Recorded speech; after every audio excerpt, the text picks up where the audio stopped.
Good morning, brothers and sisters. Salamat dahil tayo po ay muli na nandito sa gawaing ito, mga kapatid.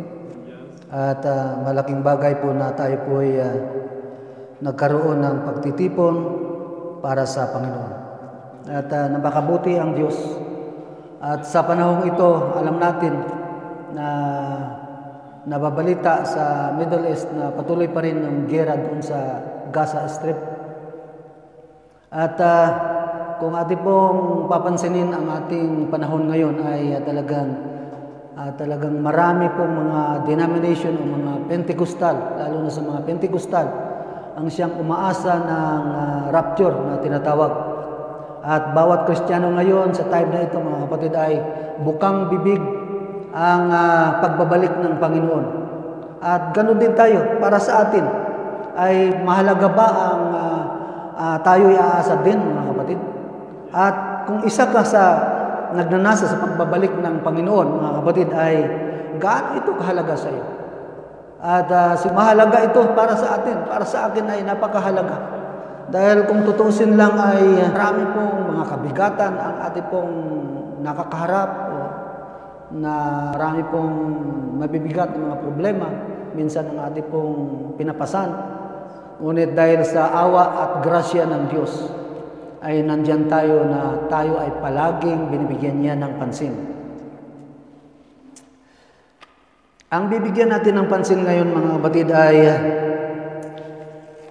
ang nakalipas nating pag-aaral ay ito yung saving faith na kung saan ay mayroon pong tatlong bahagi, kaalaman at pagtitiwala at pagsang-ayon. Yung tatlong iyon, mga kapatid, ay isang napakahalaga para tayo ay magkaroon ng panampalatayang makapagligtas. At ang isa pong tatalakayin natin, mga kapatid, ay bakit mahalaga ang pagbabalik ng Panginoon. Isang katanungan ito, mga kapatid, na kung saan ay mag-uudyok sa bawat isa sa atin kung bakit ba talaga mahalaga ang pagbabalik ng Panginoon. Ano ba ang ating nararamdaman? Ano ba ang nais mong makita at maramdaman kung ano ba talaga ang gusto ng Diyos para sa ating buhay? Ang tanong, bakit mahalaga ang pagbabalik ng Panginoon? Dito po sa ating titingnang talata o babasahing talata sa Matthew chapter 24 verse 3 ay ating pong basahin ang sinabi ng Panginoon. And as he sat on the Mount of Olives, the disciples came unto him privately, saying, Tell us, when shall these things be? And what shall be the sign of thy coming and of the end of the world?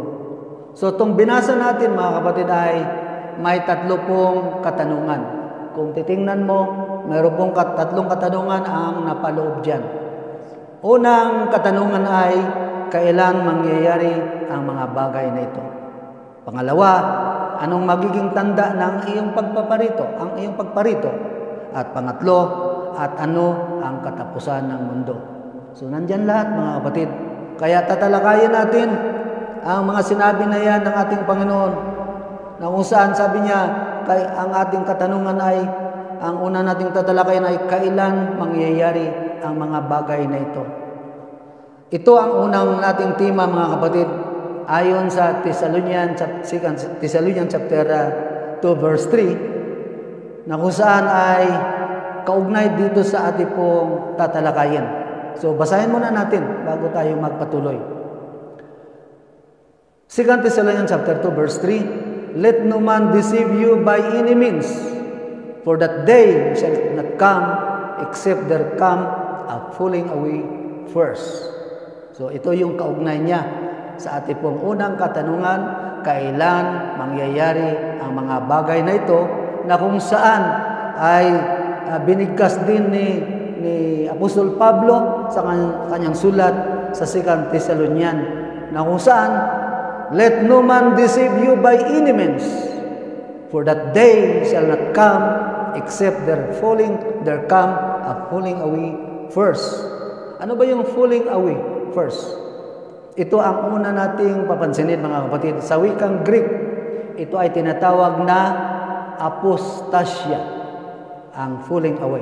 Meaning, pagtalikod or open rebellion sa turo ng mga apostol. So, maliwanag. So, bago natin tatalakayin ang talatang ito mga kapatid, balikan muna natin ang simula kung paano nag-materialize ang bagay na ito o paano ito nagsimula. Kailan po nagsimula yung tinatawag na falling away first. So, balikan natin ang history para maintindihan, hindi lang ng mga old people, kundi yung mga young people din, maintindihan nila dahil ito po ay hindi pa nila narinig. Kaya balikan natin ang history. Sa panahon ng 325 AD, under Constantine the Great, at kasabay ng kanyang kasikatan, mga kapatid, ay lumabas yung dalawang magagaling na guro na walang iba, si Athanasius at si Arius, mga kapatid. Si Arius ay isa pong magaling din na nagtuturo sa panahon ni Constantine the Great. Palibas ay ang kanyang paniniwala ay tulad ng paniniwala natin ngayon. Naniniwala siya na isa ang Diyos at si Kristo ay yung anak ng Diyos.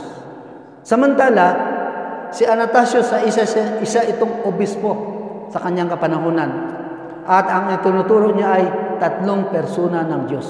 So, dalawa po na klase ng nagtuturo sa panahon ni Constantino, mga kapatid. Kaya, si Constantino, palibhasa ay siya isang pagano. Pagano ito si Constantine the Great, ay mas pinaboran niya ang turo ni Athanasius doon sa Council of Nicaea way back 325 AD. At ito'y kanyang inoprobahan, mga kapatid, doon sa Council of Nicaea. At kaya ang original na turo ni Apostol Pablo, ayon sa sulat ng Ephesians chapter 4, verse 5 and 6, na there is one Lord, there is one faith, there is one baptism, at one Lord and Father of all, who is above all and through all and in you all. Yan ang turo ni Apostol Pablo. Ngunit, sa pagdating ng ni Athanasius na ito, na kung saan ay kanya pong ibinigay ang turo na ito kay Emperor Constantine the Great. Kaya ito ay pinaburan ni Constantino, mga kapatid, dahil nakita niya, ay maganda yata ito, 3 ang Diyos nila. Mas maganda ito. Samantala kay Arius ay isa lang, mga kapatid. Kaya ang isang Diyos na tinuturo ng mga apostol ay napalitan ng 3 persona na ayon sa turo ni Athanasius. Kaya mula noon hanggang ngayon ay namamayagpag ang turo ni Athanasius, mga kapatid. Kaya mapansin mo rito na ang falling away ay nagsimula sa panahon ni Constantine the Great, hindi ngayon.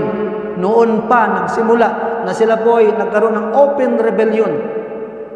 Binaligtad na nila ang turo, ang original na turo ng mga apostol doon sa panahon ni Constantine the Great, brothers and sisters.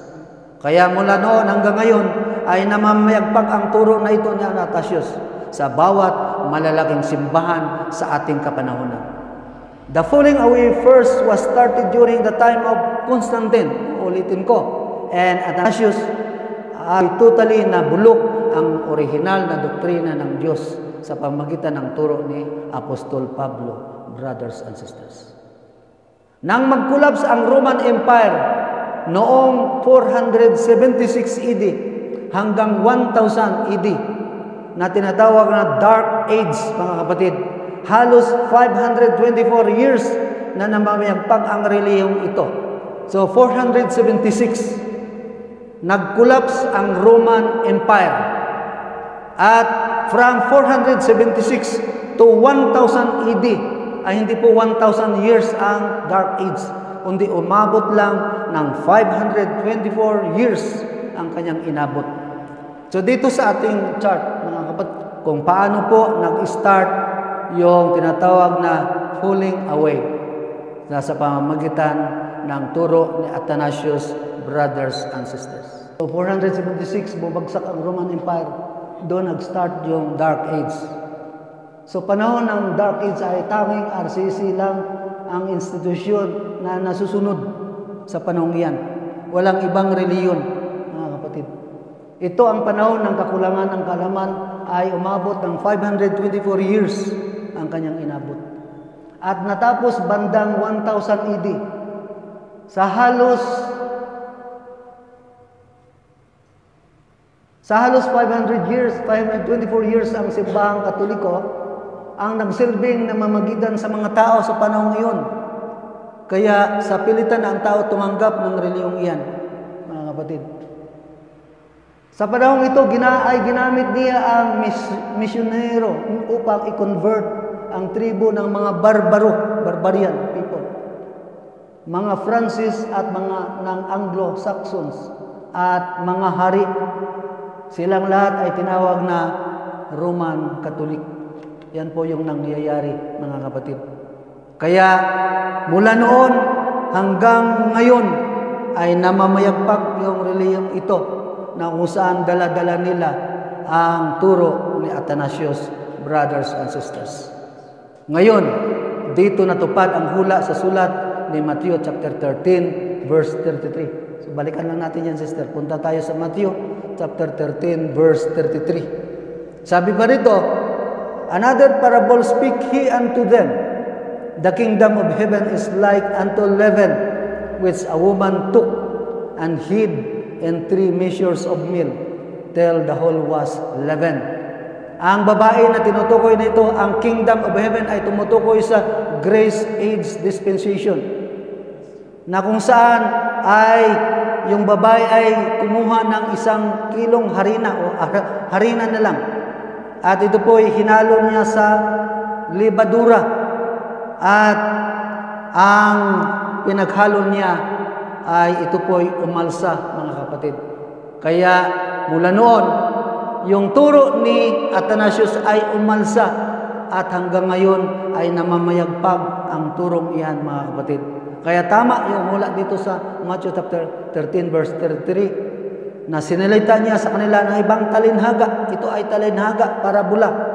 Ang kaharian ng langit o grace age dispensation ay tulad ng libadura na kinuha ng isang babae. Ang babae ay tumutukoy sa simbahan at itinago sa 3 takal na harina. Ibig sabihin, sekreto itong talagang tinuturo sa bawat mga tao. Kaya yung binasa natin kanina sa mga barbaro, sa taga-Pransya, sa panahon ng Anglo-Saxon, at sa mga hari sa panahon iyon, ay kanila pong tinanggap ang turong ito. Kaya sabi niya, ito po ay meron pong libadura na nailagay, mga kapatid, sa turo na ito.